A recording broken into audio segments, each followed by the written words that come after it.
ever wondered about the profound connection between our thoughts and our health? Well, join us today as we are delving into Sadhguru's enlightening response to the power of our minds in creating and healing illness within our bodies. Can our thought truly shapes our well-being? Stay tuned to unlock the secret of mind-body harmony with Sadhguru.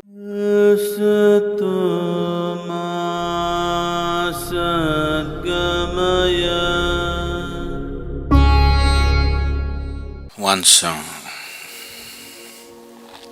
Shankaran Pillai had… Why, you're laughing at somebody's ailment, it's not good. Shankaran Pillai had chronic tuberculosis. So he went to the doctor. Been festering for a long time, but it became too much of a problem, so he went. The doctor took an X-ray and looked, big holes in the lungs. He said, you need to get admitted into the hospital right away. And it takes a minor surgery. And you have to stay in the hospital minimum 6 months, and it'll cost you $50,000. Shankaran Pillai said, no way.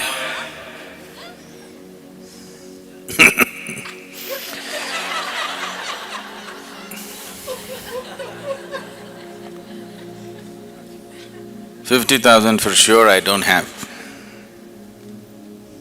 6 months, no way. I can give you $100, what can you do? Now, the doctor looked at him, looked at the X-ray, looked at him, looked at the X-ray. He said, well, for $100 I could touch up the X-ray for you.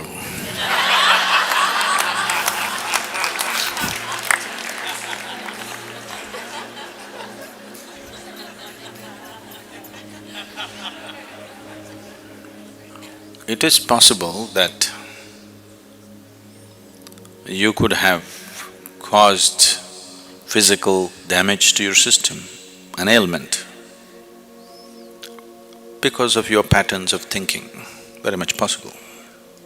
Because you're a psychosoma, whatever happens in the mind invariably happens in the body. But once the damage is manifested in the body, physically, trying to think it away could be just wishful thinking. I'm not saying it's not at all possible, but after all, you have only one life, you don't want to take such a risk. Yes, you would like to assist it with your thought process also, but no, I will just sit down and think it away. You may think yourself away, you know.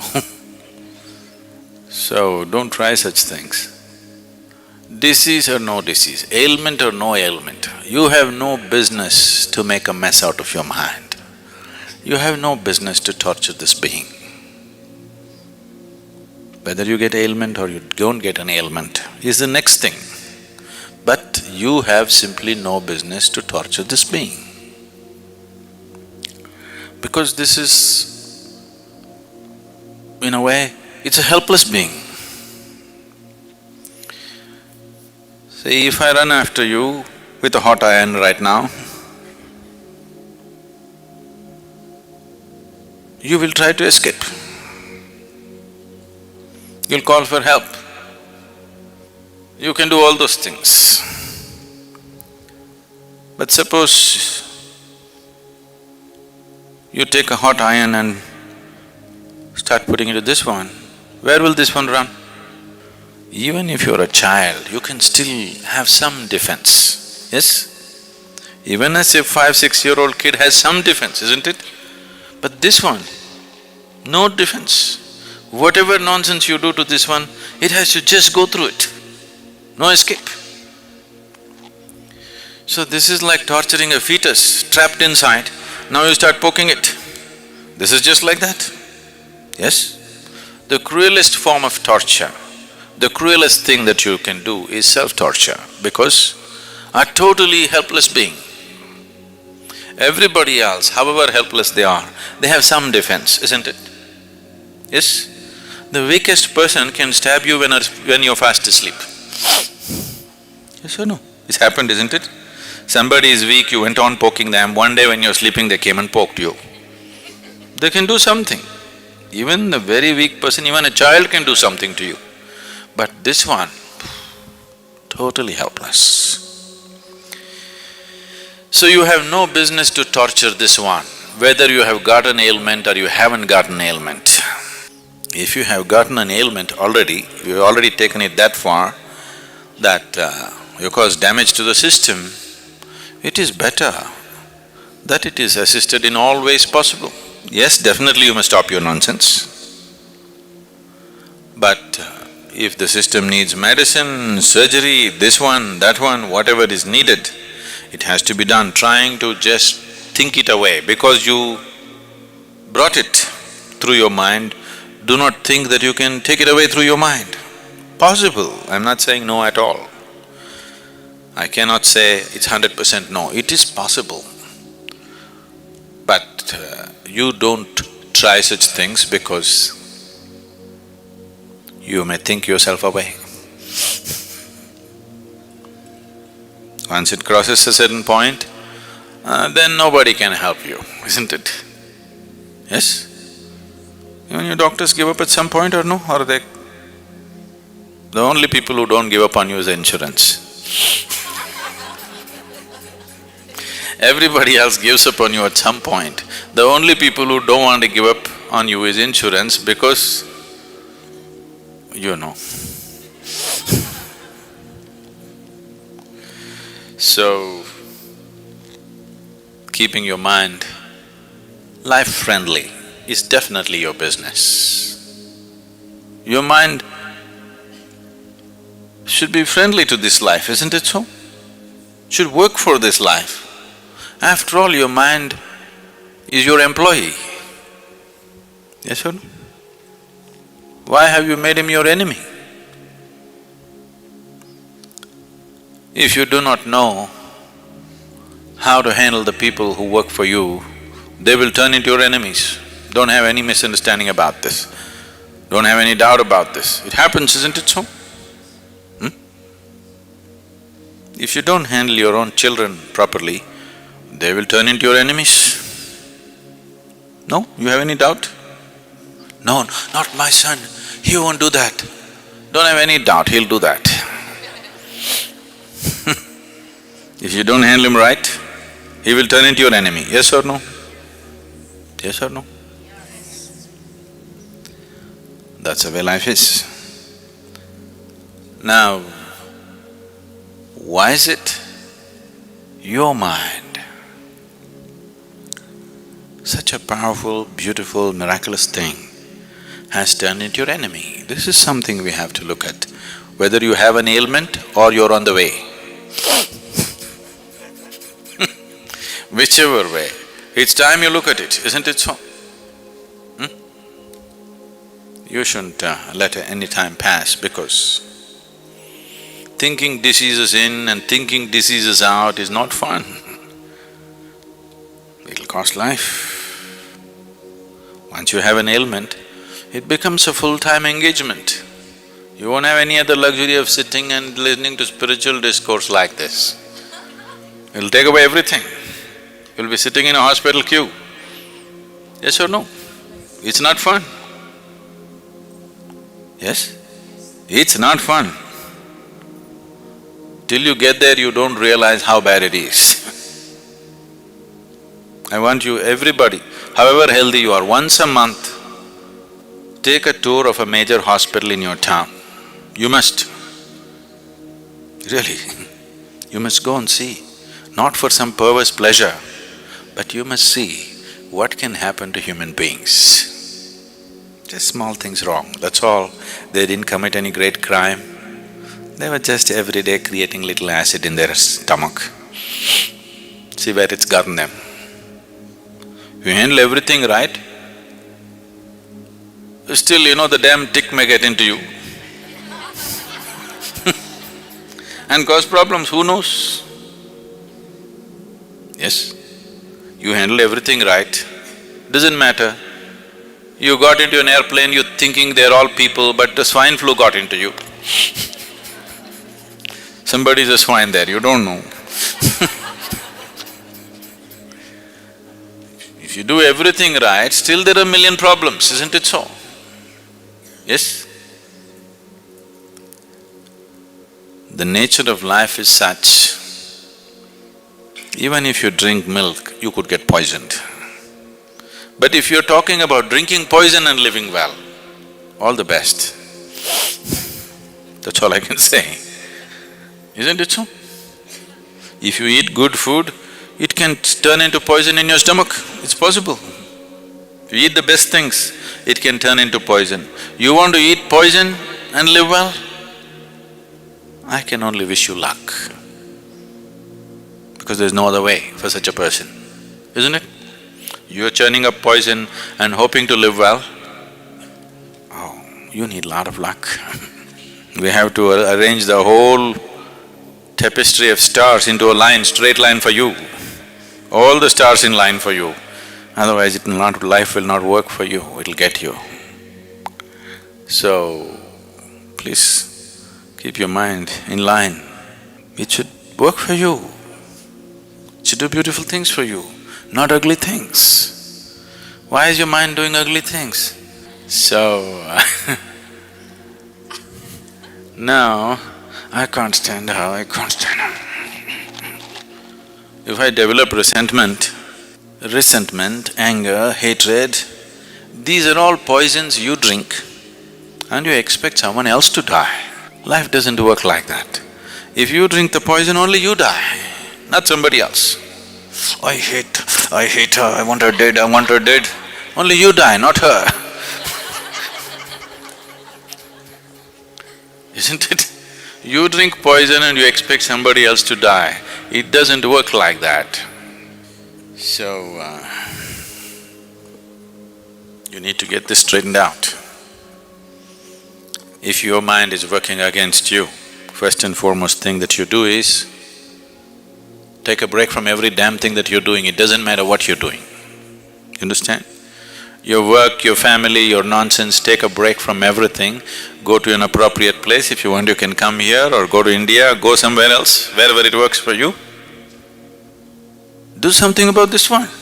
Fix this one before you enter the world, isn't it? So, sit down in one place, see what you can do about this one. Because once you live in this world, either you must do something good to yourself or you must do something good to 10 people around you. Either you must be keeping yourself truly joyful and living, you don't care about anybody, it doesn't matter, at least you're happy, you're okay. Or you're doing something nice for somebody around you, you're okay. Anybody who is not doing any good to himself or to anybody around him has really no right to call himself human, isn't it? That much intelligence and awareness nature has put into you, isn't it so? Yes? Maybe you can't do some great act in the world, it doesn't matter. At least walk gently upon this planet, that much you can do, right? Yes? Maybe you can't go out and serve the whole world, it doesn't matter. At least walk joyfully. If you walk joyfully on this planet, suddenly you see the whole world looks beautiful. Once the whole world looks beautiful, naturally you will shed a glance, a loving glance upon everything. This is natural process, is it so? If you walk through this very joyfully, whatever you look at looks beautiful. Once everything looks beautiful to you, you naturally shed a very loving glance upon everything that you see. You are a blessed being. That's all it takes. And if you are not so, isn't it time that you take some time off and work upon yourself? No, I'm doing something important. You're not doing anything important. Because in everything that you do, who you are will find expression, isn't it? Not your stupid good intentions which will find expression. Who you are will find expression in everything that you do. If you have poison in your head with good intentions, you'll inject poison into the world. That's what is happening in the world. more damage is happening to this world with good intentions than with bad intentions, isn't it so? In 1934, Adolf Hitler gave a speech in Hamburg, and he said, "I'm doing the duty of my forefathers." When people asked him why he is rounding up people and sending them to the gas. And I want you to understand, I believe that he was not lying, he believes. That's the most dangerous thing. He's not a liar, he believes what he's doing. That's what empowers the men. Within a short span of time, the way he organized the whole nation and made everybody believe whatever he believes in, is not simple organization, phenomenal organization, isn't it? Because the man believes 100%, and he believes that he is the best thing, he is doing the best thing that can be done to the world. So, your good intentions are not going to save the world. How you are, and how you are will change only if you can breathe, walk, lie down, sit down joyfully. If you cannot do this one thing, everything else will be just poison, whatever you do. Only when you're pleasant within yourself, you feel pleasant about everything around you. Only when you feel pleasant about everything around you, you move around with a certain sense and value to life around you. Otherwise, it doesn't matter how much morality you carry in you, how many scriptures you remember, you will find ways to do the cruelest possible things. So the first and foremost business, the first and basic responsibility for a human being is how he sits here. Are you sitting here joyfully? Are you sitting here with some misery being manufactured in your head? This is the foremost thing that you have to attend to. Only after that everything else. Because otherwise nothing else really works, please see. Whenever you feel very miserable, always the thought comes, you want to end your life. You don't take action on that, but thought comes, isn't it? Yes or no? You try this, 24 hours you remain in misery. You always entertain yourself with a television or a book or a friend or something. Don't do that. 24 hours just remain in misery. Within 24 hours, you will get serious thoughts that you want to end your life, for sure. Because nobody can bear misery more than for a few minutes. More than a few minutes, you need a diversion, otherwise you'll go crazy, isn't it? To understand misery does not work. That's not the way to conduct life, whatever may be your life situation, whatever I'm saying. Whatever may be happening with your life, maybe when you came to the satsang, you packed everything in your car and come and you have no house to go back to. Maybe, if you come from Michigan.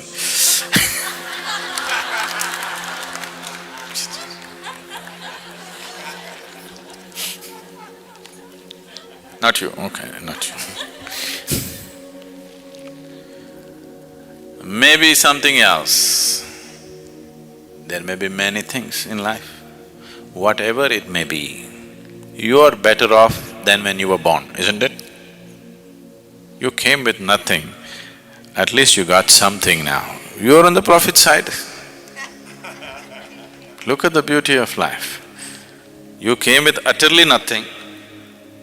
Whatever may be happening, you are still in profit, not in loss. So you cannot complain. Isn't it so? So, don't try to think your disease away, think your misery away. If you think your misery away, ailment or no ailment, we'll see. The concept of mind influence on the physical health and healing has been the topic of interest and debates for centuries. The idea that the mind has the power to cure, known as the mind-body connection or psychosomatic healing, suggests that the mental and emotional state can impact physical well-being and even contribute to the healing process. Here are some key points to consider regarding the potential of the mind to cure. The placebo effect is a well-documented phenomena in which a patient experiences improvement in symptoms after receiving a treatment that has no therapeutic effects. This improvement is attributed to the patient's belief in the treatment and the power of their mind to influence their health. Placebo has been shown to produce real physiological changes in the body, such as the release of endorphin or changes in neurotransmitter levels, demonstrating the mind's ability to influence biological processes. Mind-body interventions such as meditation, mindfulness, visualization, and relaxation techniques are used in complementary and alternative medicines to promote healing and alleviate symptoms. These practices aim to harness the mind's ability to reduce stress, enhance immunity function, and promote overall well-being, suggesting that mental state can play a role in supporting the body's natural healing mechanism. Chronic stress has linked to a variety of health problems, including cardiovascular disease, immune dysfunction, and inflammation. By managing stress through psychological intervention, individuals may experience improvement in their physical health and immune function. Mindful-based stress reduction programs and cognitive behavioral therapy have been shown to reduce stress-related symptoms and enhance the body's ability to heal and recover from illness. Mind-body medicine is a field that explores the interaction between the mind, body, and environment in health and diseases. Practices such as biofeedback, hypnotherapy, and guided imagery are used to facilitate healing by engaging the mind's influence on the body. Integrative approaches to healthcare recognize the importance to addressing physiological and emotional factors in conjunction with traditional medical treatments to optimize healing outcomes. While the mind can play a significant role in promoting healing and well-being, it is essential to recognize the limitations of mind-based intervention and the importance of evidence-based medical care. Ethical consideration arise when promoting the mind's power to cure, as unsubstantiated claims to rely solely on mental intervention may delay or prevent individuals from seeking necessary medical treatment. The mind influence on healing and the potential for the mind to cure are areas of ongoing research and exploration in the field of psychological medicine and holistic health. While the mind-body connection offers promising avenues for enhancing health and well-being, it is crucial to approach the topic with a balanced perspective that integrates scientific evidence, ethical considerations, and the complexities of individual experiences and beliefs. So thank you so much for joining on this profound exploration of the mind potential for healing with Sadhguru. We hope that this conversation has sparked a deeper understanding within you and opened the doors to new possibilities. As Sadhguru eloquently shares, the mind is a powerful tool that influences our well-being in a way we may not fully comprehend. The way we think and perceive the world around us has the potential to impact our physical and mental health. It is a fantastic concept that invites us to consider the profound connection between our thoughts and our well-being. By developing topics like unleashing the mind potential and mind's medicine, we have embarked on a journey of exploration and self-discovery. Sadhguru's wisdom has shed light on the extraordinary healing capacities that lies within each of us. It is an invitation to go beyond our conventional belief and expand our understanding of what is possible. From illness to wellness, the transformative power of the mind is boundless. As we continue on this path, we encourage you to take what you have learned here and apply it in your own life. explore the depth of your mind potential, and embark on a journey of self-healing and self-transformation. We invite you to stay connected with our channel as we delve further into fascinating topics like these, exploring the realm of consciousness, spirituality, and personal growth. Subscribe to our channel and enable notification to be notified to our upcoming videos, ensuring that you won't miss out any of the profound insight and wisdom that Sadhguru shares. Thank you once again for joining us on this incredible journey. May you embrace the mind potential, unlock your inner healing capacities, and find true wellness in every aspect of your life. Until we meet again, take care, stay curious, and keep exploring the limitless possibilities that lie within. Namaskaram.